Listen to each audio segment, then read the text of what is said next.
Guys আপনারা দেখতে পাচ্ছেন ওয়াটার দিয়ে বাইক ড্রাইভ করা যায়, পানি দিয়ে বাইক ড্রাইভ করা যায়, এটা একটা ডিভাইস। সো আমরা এটা এখন ইনস্টল করতেছি। এটা হচ্ছে এটা পানি দিয়ে বাইক ড্রাইভ, আপনি 60% ওয়াটার সেভ করবে এটা এই ডিভাইসটা।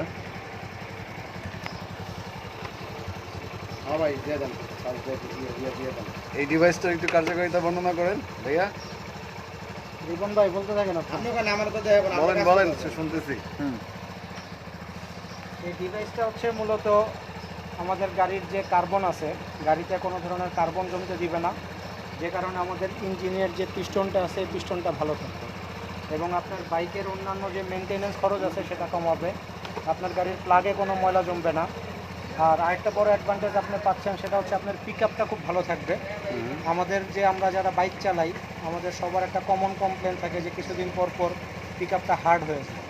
তো এইটার থেকে আমরা যে গ্যাস জেনারেট করতেছি এটা এই পিক আপটাকে আরও স্মুথ রাখবে এবং যত দিন যাবে আপনার ইঞ্জিন থেকে যত কার্বনগুলো বের হয়ে যেতে থাকবে আপনার এই ইঞ্জিনের পারফরমেন্স তত ভালো হইতে থাকবে।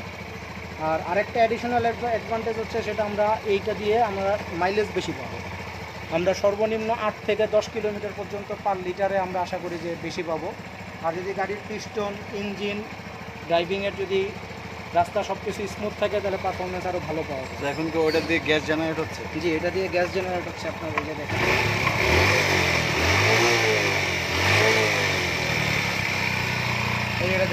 গাইস আপনারা দেখতে পারলেন সবাই, এটা হচ্ছে এই ডিভাইসটা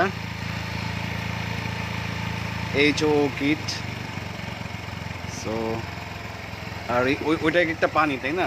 জি, এটা একটা কেমিক্যাল লিকুইড। এই লিকুইডটা থেকে গ্যাসটা জেনারেট হবে। ফুয়েলের এটা না? হ্যাঁ ওটা। হ্যাঁ রেস্টো ছাড়া আরও বন্ধ। বহুত কমান।